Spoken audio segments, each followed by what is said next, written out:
Bueno, muchas gracias, Gabriel, por tu ponencia. Ya veremos en el momento de las preguntas si es que tus sospechas de haber pecado son ciertas o no. Me toca presentar entonces ahora a Anielka Munkel-Olson, que es gerente de proyectos del Acton Institute y coproductora del documental Poverty Inc. y de la serie de videos Poverty Cure. Todos los que aquí están presentes y han tenido la oportunidad de ver Poverty Cure conocen a Anielka, que es una de sus protagonistas. Anielka ha nacido en Nicaragua y ha tenido varias funciones en su país, entre ellas fue asesora del Ministerio de Turismo y ha promovido a Nicaragua como un destino turístico y de inversiones. En cuanto a su formación profesional, tiene un MBA de la Universidad de Notre Dame y allí también ganó el primer lugar en una competencia sobre planes sociales de negocios. En los últimos años, precisamente, se ha dedicado al proyecto Poverty Cure, que es una iniciativa global que promueve soluciones empresariales para la pobreza. Poverty Cure es una red de 340 organizaciones que está presente en 144 países. Además de todas las tareas concretas de asistencia concreta, valga la redundancia, a personas en necesidad para ayudarlas a salir con este nuevo enfoque basado en la creatividad innata de la persona, imagen y semejanza de Dios y de la empresarialidad. También el proyecto incluye una dimensión de promoción y de educación. De hecho, hay una serie de videos y un documental que, como dije hace un rato, algunos de ustedes seguramente tuvieron la oportunidad de conocer. Y sobre todo esta red lo que trata de hacer es replantear el debate sobre la pobreza. A mí me parece particularmente urgente en nuestro país, en América Latina y quizá prácticamente en todo el mundo,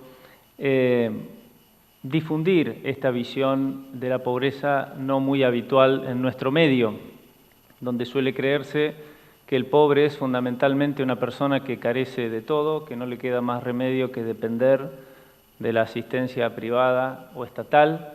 Y Poverty Cure recordando verdades fundamentales de la tradición cristiana, que todo hombre creado a imagen y semejanza de un Dios que es creador, tiene una innata capacidad de iniciativa y empresarialidad y que por lo tanto la clave para la superación del problema de la pobreza está en los propios pobres, en las propias personas que están padeciendo esa situación difícil. Esto cambia completamente los caminos que debemos transitar todos aquellos que estamos preocupados por efectivamente ayudar a quienes están en situación de pobreza. Precisamente en la conferencia que nos va a brindar Anielka a continuación, el tema es la fe y la libertad como solución al problema de la pobreza. Anielka, adelante.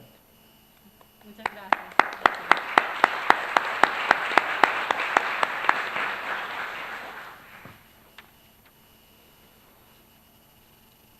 Es un honor para mí cerrar esta conferencia y ver a tantas personas que estuvieron también con nosotros hace 5 años, porque hace 5 años fui parte de un equipo de Poverty Cure que visitó Argentina en la búsqueda de historias que nos permitieran comprender qué es lo que las comunidades necesitan para alcanzar la prosperidad, qué es lo que necesita el ser humano para utilizar ese potencial que Dios ha depositado en cada uno. Así es que el día de hoy quisiera hacer esta presentación y enfocarme en 3 puntos. El primero es el modelo actual. ¿Qué ha ocurrido en la lucha contra la pobreza? ¿Cuáles son los modelos que estamos viendo? ¿Cuáles son las ideas que se encuentran subyacentes en estos modelos? El segundo punto es ¿qué es lo efectivo que hemos aprendido en los últimos años en relación al origen, el destino del ser humano y a las iniciativas que de verdad afirman esa realidad?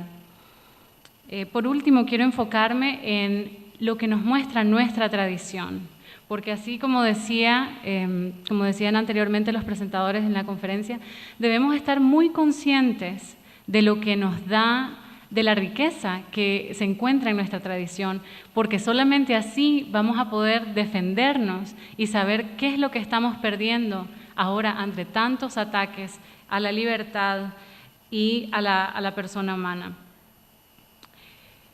Sabemos de que la lucha contra la pobreza es algo central en el catolicismo, en el cristianismo. El Papa Francisco ha llamado a que luchemos contra lo que él llama la globalización de la indiferencia. El hecho de que nosotros estamos llamados a dejarnos amar por Dios y amar a los demás. Y si vamos a amar a los demás, debemos saber de que no podemos ser indiferentes al sufrimiento que vemos en las personas a nuestro alrededor. San Juan Pablo II dijo de que la lucha contra la pobreza era uno de los retos morales más grandes de nuestro tiempo. Y para mí, digamos, dice mucho que todas las personas que están acá reunidas le dan importancia a este tema y quieren descubrir, quieren tomar parte, tener un rol activo en lo que puede ser la solución. Bueno, ¿en dónde nos encontramos?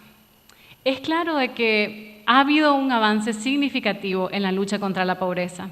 Si nosotros analizamos la situación hace 200 años, el Producto Interno Bruto de los países no ascendía a más de $3.000 y la expectativa de vida llegaba tal vez a los 40 años. Hoy nos encontramos ante una situación distinta. Mas, sin embargo, los retos son otros. Y creo que uno de los retos principales va a ser el identificar la razón que explica el cambio que se dio en todos estos años. Y tal como lo han dicho anteriormente, esa razón no se encuentra en el asistencialismo, la explicación no se encuentra en modelos de donación, sino más bien en permitir a los seres humanos que utilicen las capacidades que Dios les ha dado para proveer para sus familias, para entrar en mercado, para comerciar y potenciar los talentos que poseen. Acá miran una foto de una organización que envió donaciones a Haití. Y el modelo de enviar cosas que la gente necesita, que los pobres necesitan, es algo que parece muy sencillo y está muy arraigado en el sistema de desarrollo internacional, está muy arraigado en nuestros gobiernos y es algo con lo que yo tuve que lidiar también muy pequeña en mi país, en Nicaragua. Yo le he comentado a algunos de los acá presentes de que cuando tenía como 6 años, al reflexionar sobre el tema de la pobreza, la solución que se me ocurría era encontrar un modo de poder dar a las personas que yo veía todo lo que necesitaran para que con eso ellas pudiesen ser felices. En ese momento se me ocurría la idea de una bicicleta voladora. Ahora imaginarán qué otras cosas pueden los niños inventar. Pero a pesar de que ahora yo me río al pensar en esa idea, es increíble darnos cuenta de que las ideas que están en ese momento prevalecen en la mayoría de las instituciones que tratan de ayudar a la gente que se encuentra en la pobreza, porque estamos siempre pensando en aliviar la pobreza e inmediatamente la respuesta tiende a ser ¿qué voy a dar a esta persona?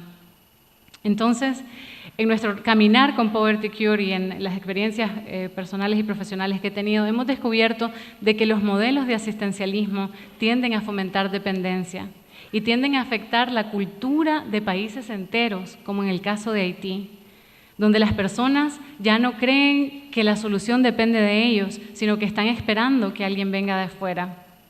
Ya a nivel más local, hemos encontrado también de que a pesar de las buenas intenciones de muchas personas, la gran parte de donaciones que se envían a nuestros países o que se envían a algunas localidades terminan afectando la economía local, porque a veces se nos olvida de que en los países en vías de desarrollo también hay productores, también hay gente que está tratando de ganar el pan de cada día produciendo algo. Y si nosotros enviamos donaciones, como en este caso, como lo escuchamos en Haití, en el caso de la mantequilla de maní y otros, estamos afectando esa industria local. Ahora, otro de los modelos que ha sido aplicado en los últimos años, en los últimos 60 años también, es el de la ayuda internacional. Estas son las transferencias gubernamentales. Aquí nos encontramos con una situación compleja, porque es un modelo que tampoco es eficiente para de verdad responder a las necesidades de la comunidad local. Acá en esta foto ustedes miran una imagen de una bolsa de arroz en Haití. Y es que este es un caso muy interesante. Haití tenía una economía que en los años 70 era autosuficiente en la producción de arroz. Luego, al pasar los años, Estados Unidos vino y solicitó de que ellos bajasen las tarifas para la importación de arroz a un 3%. Con lo cual, todo el arroz que Estados Unidos produjo durante esos años vino e invadió el mercado local de Haití y destruyó la industria de ese país. Nosotros tuvimos la oportunidad de hablar con los campesinos en el área y ellos nos decían, en vez de mandarnos arroz gratis, nosotros lo que quisiéramos es producir y exportar nuestro arroz. Y yo creo que allí, en un comentario tan simple y tan sencillo de una persona que pudiésemos considerar bien humilde, sin educación, podemos ver ese anhelo en el corazón humano de proveer por su familia, de ser responsable y de utilizar lo que Dios le ha otorgado. Otro modelo también que ha tenido cierta atención en los últimos años es el de las empresas sociales. En particular, brindamos atención al modelo 1 por 1 de TOMS porque es el más conocido en la actualidad. Y la razón por la que nos gusta presentarlo no es para criticar a quienes iniciaron esta compañía, sino más bien para mostrar de que esta mentalidad de querer erradicar la pobreza al proveer bienes materiales a las personas prevalece en todos los niveles. Y fue algo muy interesante cuando nosotros fuimos a Haití también y le explicábamos a un empresario allá este modelo. Él simplemente nos dijo, nadie en Haití quiere ser un mendigo de por vida. Nadie va a querer que le estén dando zapatos toda su vida. Y básicamente la premisa de este modelo es que cuando uno compra un producto, otra persona en otra parte del mundo va a recibir uno de esos productos. Entonces lo que hubiéramos pensado, ¿no? ¿Cómo puede ser malo tener esta idea? Bueno, hay que pensar en el impacto económico, hay que pensar en las industrias locales y también, aún más importante me parece, hay que pensar en qué tipo de ideas estamos fomentando con esa cultura de donación. De manera que nos encontramos ante una industria. A pesar de las buenas intenciones de mucha gente, nosotros hemos creado una industria de la pobreza. Y esto es un tema que abordamos mucho en nuestro documental, que vamos a mostrarles el tráiler el día de hoy. Y básicamente hay muchos actores en esta industria, muchos actores con esa visión común.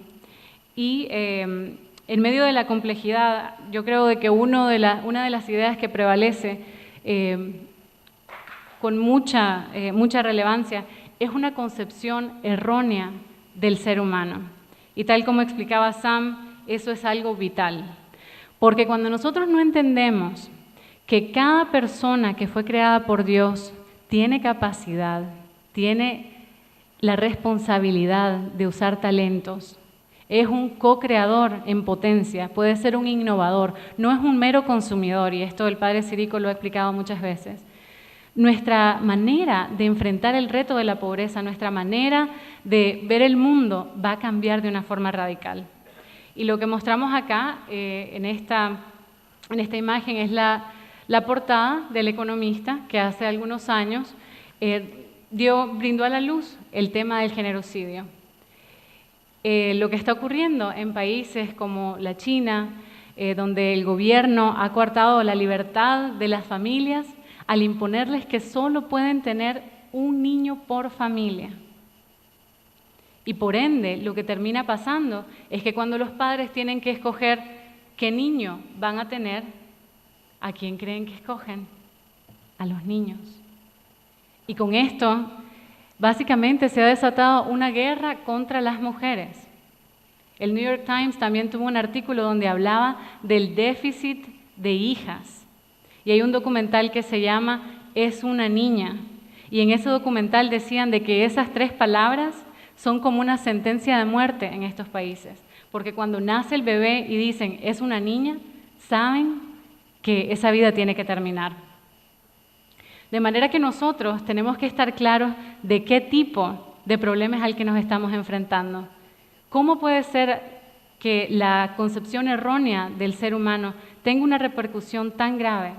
Tan grave en este caso que en la actualidad en la China hay más de 40 millones de hombres que no van a encontrar con quién casarse porque no hay suficientes mujeres. El balance normal, digamos, en la población en general es 105 hombres por cada 100 mujeres. Y esto es la manera en que a través de la historia se ha podido balancear la población. Pero en el caso de la China, hay muchas áreas rurales donde se encuentran 140 hombres por cada 100 mujeres. De manera que vemos que como cristianos a nosotros nos toca defender la vida y defender a esas personas que no pueden hacerlo. Algo que prevalece en la mentalidad de todas estas instituciones es el concebir a la persona como el problema. Y en metas tan comunes como tan conocidas como los retos del milenio de las Naciones Unidas, están incluidas prácticas de aborto y están incluidas medidas de control poblacional que no son más que un deseo ahí de controlar la población de nuestros países y de restringir las libertades que Dios nos ha dado. Ahora, ¿qué es lo que nos muestra nuestra tradición? Tal como lo explicaba Sam, estamos llamados a vivir el amor, caritas. Pero este amor, así como lo decía Benedicto XVI, tiene que estar arraigado en la razón y en la verdad, porque si no se va a convertir en un mero sentimentalismo, y no estamos llamados a eso. Yo creo que como cristianos tenemos una responsabilidad muy grande, porque si entendemos lo que de verdad significa vivir el amor, no podemos continuar viviendo de la misma manera. El querer vivir caritas significa de que vamos a desear el bien del otro. El origen de esa palabra es esa, desear el bien de la otra persona. Y muchas veces, y yo creo en específico en este tema de la pobreza, eso significa que vamos muchas veces a desear el bien del otro, a veces anteponiendo el propio bien. Que vamos a tratar de ver la situación a través de los ojos de la otra persona y pensar en primer lugar, si estuviéramos en esa situación, ¿cómo nos gustaría que nos ayudaran? Cuando yo estuve en Haití, hablaba con una persona que tiene un negocio y le dije, si usted no tuviera un trabajo y alguien viniera y le dijera, mira, no te preocupes, yo voy a cuidar a tus hijos, yo me los llevo acá a este orfanato, ellos van a seguir siendo tus hijos, pero yo les voy a proveer, ¿cómo se sentiría? Y él me dijo, no, ¿quién va a querer eso? Claro que yo no quiero que hagan eso. Y sin embargo, vemos tantas iniciativas que están realmente fomentando ese modelo en la actualidad. Ahora, con nuestro trabajo en Power to Cure decimos de que vamos a vivir esa caridad y un elemento primordial de la caridad es entender el origen y el destino de la persona humana. Nosotros acá ponemos a una persona en nuestro logo en el centro, porque así como lo han dicho a través de nuestra historia nuestros papas, la persona tiene que estar en el centro. Tenemos que comprender que fuimos hechos a imagen y semejanza de Dios con un destino eterno. Y cuando nosotros hacemos eso, vamos a transformar nuestra manera de pensar, tal como lo decía. Cada persona, aún el mendigo que vemos en la calle, aún la persona que pareciera no tener capacidad, ha recibido de Dios una misión.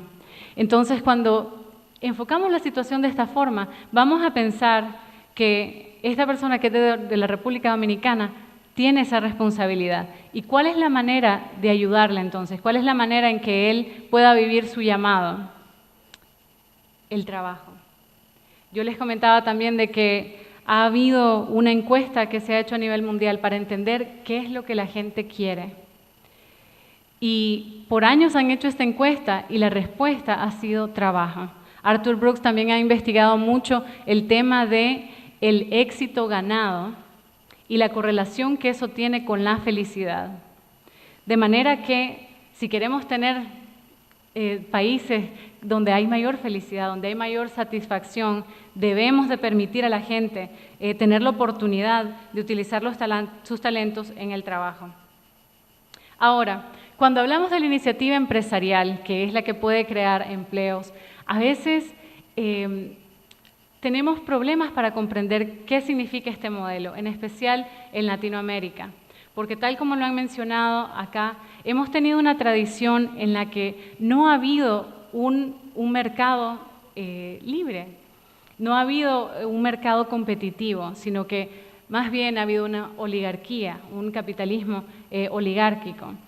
Y esto dificulta que las personas, cuando van creciendo, quieran realmente formar parte de un grupo de personas que podría de verdad cambiar el futuro de un país. Yo creo que algo que es muy importante para nosotros es el desarrollar negocios éticos con personas que de verdad vivan ese llamado de honrar a Dios con todo lo que van a hacer en su trabajo, en su familia, para que esas nuevas historias puedan ser compartidas y se cambie la percepción de que si vas a estar en negocios es porque vas a tomar provecho de alguien. Así yo recordaba ahora uno de los comentarios que hacían sobre la tradición de tomar ventaja a alguien que venía desde los tiempos coloniales. Y en Nicaragua, una de nuestras piezas de folclore más conocidas, la primera, llamada el huehuense, de eso trata, de cómo el indio venía y trataba de tomar ventaja del español al vivir en las condiciones que vivían. Y yo creo que nuestra fe, al presentarnos esta base moral, debe de llamarnos a romper con todos esos modelos que tratan de perpetuar esos ciclos de corrupción.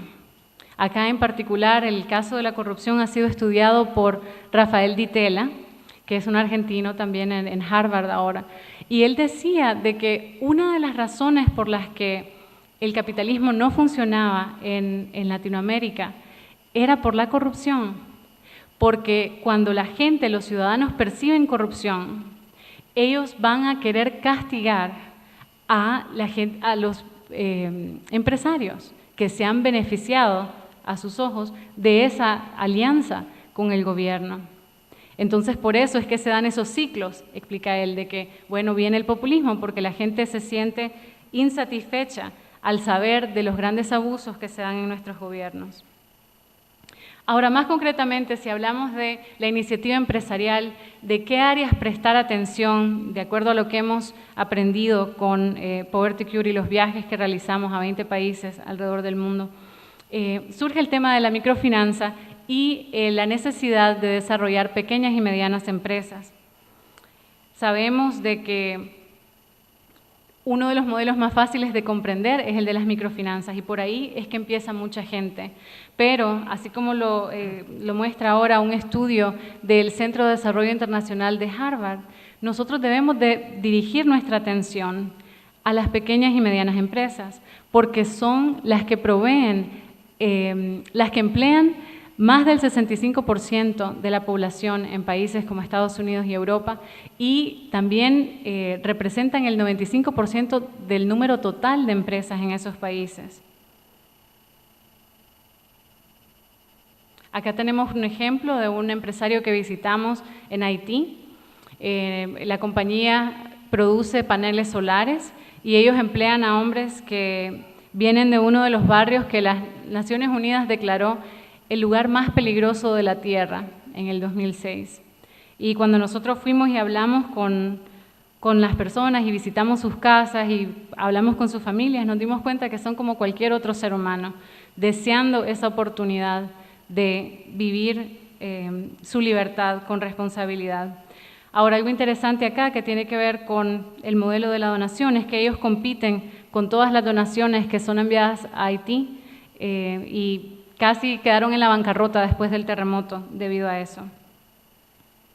Pero ¿qué nos muestra entonces nuestra tradición? Yo creo que esto es algo crucial porque recuerdo cuando estudiaba en la universidad que no aprendí estas bases a través de mi trayectoria académica.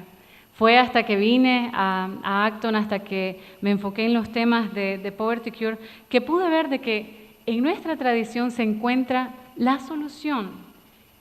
Y me parece que esto es algo muy especial porque es casi como un plan de Dios, al haber creado al hombre libre, al darle esa oportunidad de tomar decisiones por sí mismo, que Dios ha creado también cuáles son las instituciones, cuál es el modelo que debemos de seguir. Y esto ha sido probado por muchas naciones ya. Y bueno, la libertad religiosa toma un papel muy importante acá. Empezamos entonces con el rol de la propiedad privada.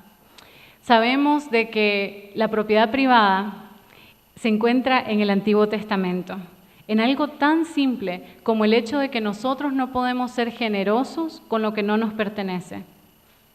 Se han hecho muchos estudios sobre la importancia de la propiedad privada. Hernando de Soto, que es un economista peruano, ha hablado reiteradas veces y él escribió un libro, El misterio del capital, donde él explica que la razón por la que el capitalismo triunfó en Europa y Estados Unidos era la existencia de títulos de propiedad claros y de un Estado de Derecho estable.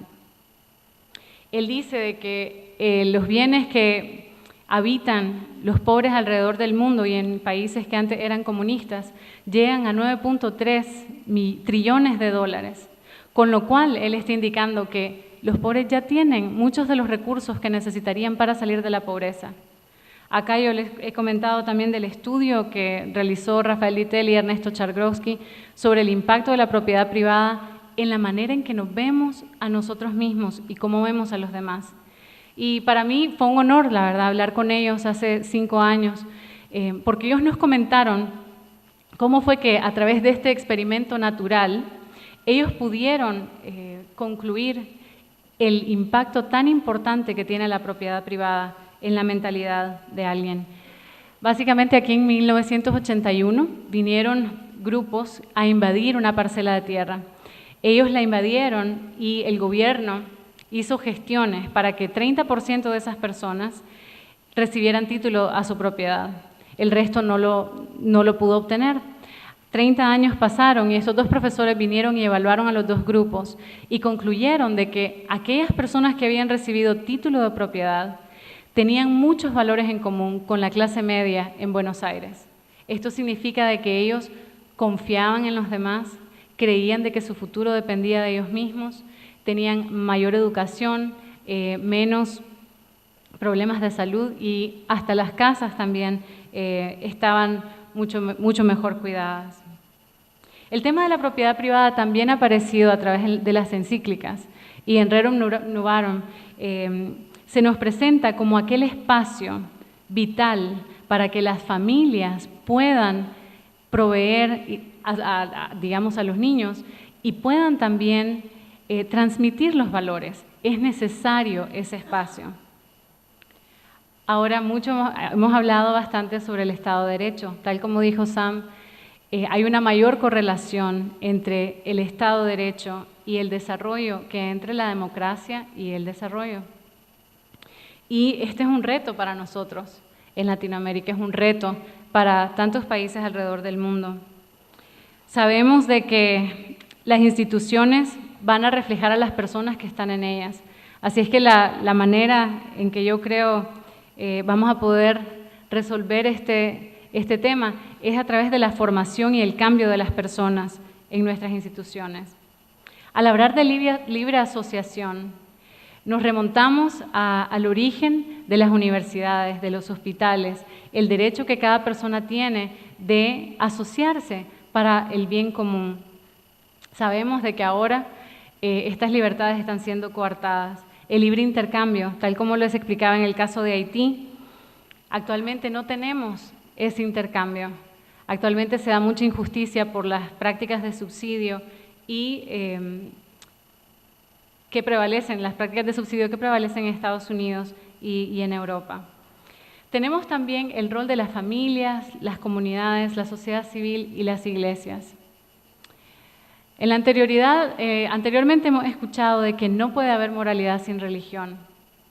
Y yo creo de que si nosotros nos enfocamos en eso y tratamos tal vez de ver la experiencia personal, vamos a notar, tal como dice el Papa Francisco también, de que muchos de los valores que nosotros creemos firmemente nos fueron inculcados desde una temprana edad en nuestra familia. Es por eso que las familias son tan cruciales para el desarrollo. Tenemos también el rol de las iglesias y por eso es que a nosotros nos anima mucho cuando vemos aquí a los líderes religiosos que tienen esa misión tan especial de ayudar a otros, de acercarlos y de formarles en este camino. Y como base de todo está la cultura de la confianza. Esto va a representar una lucha para nosotros, porque debido a nuestra tradición, muchas veces esa cultura de confianza no existe y es algo que ya es probado por muchas personas, asesores de presidentes alrededor del mundo, que sin esa cultura no hay desarrollo. Si las personas no pueden entrar en un acuerdo profesional o también en las relaciones personales, si no hay transparencia, no puede haber prosperidad. Pero, ¿qué tiene que ver acá entonces la libertad religiosa? Estamos hablando de varias libertades y todas tienen relación. Algo que me llamaba mucho la atención es que el término como tal, libertad religiosa, fue primeramente utilizado por Tertuliano, uno de los padres de nuestra iglesia. En el año 197, él fue el primero en utilizarlo y él dijo así, cito, «Es un derecho humano y un privilegio natural que cada uno rinda culto a la divinidad como desee. Mirad, pues, que no vaya a ser que también resulte una nota de irreligiosidad el privar de la libertad religiosa y prohibir la elección de la divinidad». Podemos imaginar, entonces, cómo debemos de sentirnos orgullosos de que en la tradición de nuestra iglesia están las bases para todos estos fundamentos, todos estos conceptos por los cuales ahora estamos siendo atacados. Entonces debemos de estar muy claros que es de nuestra tradición de donde vienen todas estas ideas. Imaginemos entonces, año 197. De manera que la libertad religiosa y su relación con la libertad económica, así como decía el padre Sirico, no ha sido estudiada a profundidad, pero hay distintos centros y hay uno en particular que ha tenido esta como su misión en los últimos años. Este es el centro en la Universidad de Georgetown. Entonces, allí tenemos el trabajo de Timothy Shah y Anthony Hill. Entonces, ellos han realizado muchas investigaciones y han concluido que la libertad religiosa sí está relacionada con la prosperidad. La libertad religiosa, la libertad económica, están todas enlazadas. Y a diferencia de otros estudios anteriores donde querían crear una separación de ambas, ellos han probado y muestran que hay 8 caminos, describen, por los cuales tener libertad religiosa le permite a cada ser humano vivir en su potencial y alcanzar la prosperidad. Ellos hablan, por ejemplo, de la propagación de las ideas. Cuando una comunidad tiene libertad religiosa, puede vivir su fe y por ende es casi que crea una organización que es como una empresa, porque las personas van a prepararse, tienen una misión, tienen recursos y van a propagar ese mensaje. A través de la propagación de la religión se ha logrado la prosperidad, porque muchos de los conceptos, tal como hemos visto ahora, muchas de las virtudes que propaga la religión pueden ser aplicables en una economía de mercado, pueden ser aplicables a comunidades más prósperas. Hablan también ellos de la inmigración. Cuando hay países donde la libertad religiosa no es coartada, las personas de grandes talentos, digamos, no van a dudar el dirigirse a esos países para poder vivir su fe sin restricciones. Ellos muestran también en sus estudios cómo hay una relación entre la disminución de la libertad religiosa y el aumento de la violencia, tal como nosotros vemos ahora en tantos lugares en el mundo. De manera que debemos prestar mucha atención, porque hoy en día nuestras iglesias, nuestras organizaciones de caridad están siendo presionadas para ya no tener libertad. Nosotros en Acton hablamos mucho del tema del financiamiento, que cuando el gobierno es quien da el financiamiento a muchas de nuestras organizaciones, prácticamente muchas veces ellas pierden la libertad, pierden la opción que tenían antes de poder decidir, de poder mantener su credo, de poder transmitir sus valores sin tener que seguir la agenda que ya fue creada por el gobierno. Ahora, para terminar, me gustaría hablar de la cultura, porque creo que es un punto que nos da mucha esperanza acá en medio de todo nuestro trabajo. Hablamos de la cultura de la confianza y sé que esto es un tema delicado porque no mucha gente se atreve a decir de que una cultura de transparencia, una cultura como la que queremos promover, es lo que todos los países y todos los seres humanos necesitan. Pero yo creo que nuestra tradición, que todo lo que hemos aprendido, realmente nos indica de que esto es posible, que cambiar la cultura se puede y que es un aspecto vital para poder transformar todas las instituciones que hemos descrito ahora. Una de las personas que ha trabajado mucho este tema es uno de nuestros asesores en el proyecto de Poverty Cure. Y él dice de que con 3 preguntas solamente él puede predecir el futuro de una nación. Él puede decir si están encaminados hacia la prosperidad o si van a permanecer en la pobreza. La primera pregunta tiene que ver con la competencia. ¿Creen que la competencia es algo positivo para el futuro? La segunda, con nuestra fijación, ya sea con el pasado o con el futuro. Y la tercera trata de la complejidad. Y esto tiene que ver también con nuestra capacidad de poder entender sistemas e ideas y crear valor gracias a ellas, gracias a la razón que hemos recibido de Dios. Yo creo que una de las preguntas que podemos hacernos para ya terminar este día de tanto enriquecimiento es, cada uno, ¿qué tipo de líder queremos ser? Estamos frente a un debate, estamos frente a un tema muy complejo, frente a un ataque muy claro de nuestras libertades. Y a mí me parece que algo tan simple como los frutos del Espíritu Santo podrían guiarnos en la dirección correcta, podrían indicarnos hacia dónde tenemos que ver, por qué tenemos que luchar. Si queremos de verdad desarrollar esa cultura, debemos de pensar en cada persona que está cerca nuestro, cada persona en nuestra familia, en nuestro trabajo, cada persona a la que le tenemos que dar testimonio de nuestra fe, basada en la razón y en la caridad. Y para terminar, quisiera leer una frase de San Juan Pablo II, que dice: no debemos temer al futuro, no es por accidente que estamos aquí. Todos y cada una de las personas han sido creadas a imagen y semejanza de aquel que es el origen de todo lo que existe. Tenemos en nuestro interior la capacidad de la sabiduría y la virtud con estos dones, y con la ayuda de la gracia de Dios, podemos construir en el siglo y el milenio próximos una civilización digna de la persona humana, una verdadera cultura de la libertad. Ahora, para terminar, nosotros queremos mostrarles también el tráiler de nuestro documental Poverty Inc.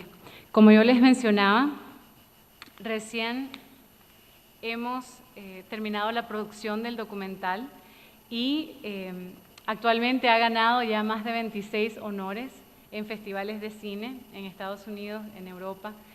y vamos a mostrarles el video y luego les vamos a dar un poco más de información. Gracias.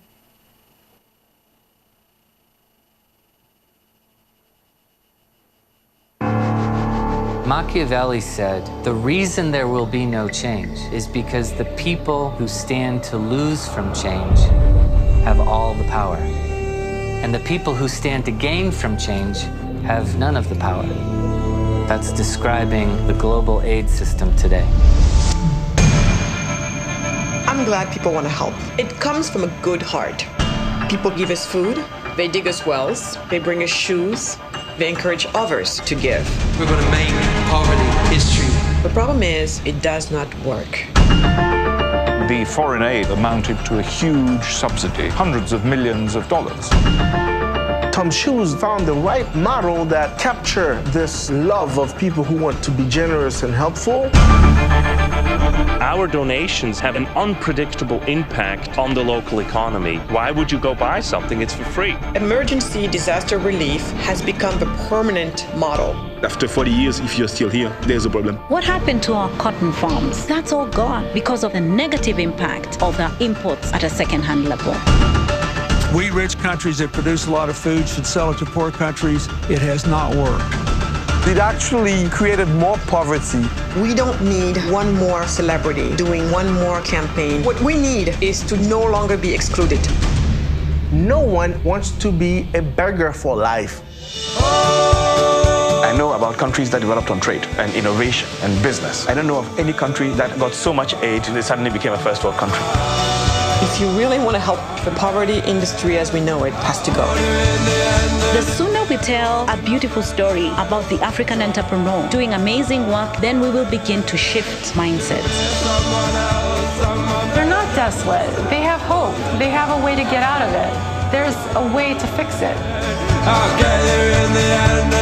When you do something, you can see the impact on the population and you can say, this is because of me. But having a heart for the poor isn't hard, but having a mind for the poor, that's the challenge.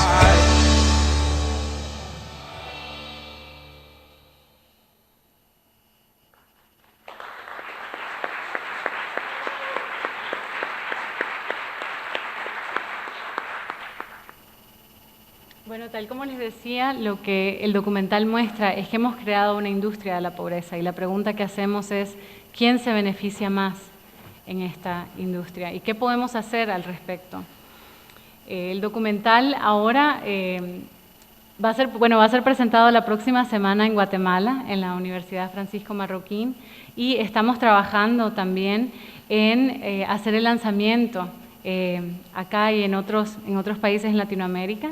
En los próximos meses vamos a hacer una versión doblada, va a haber doblaje y también se le van a agregar subtítulos.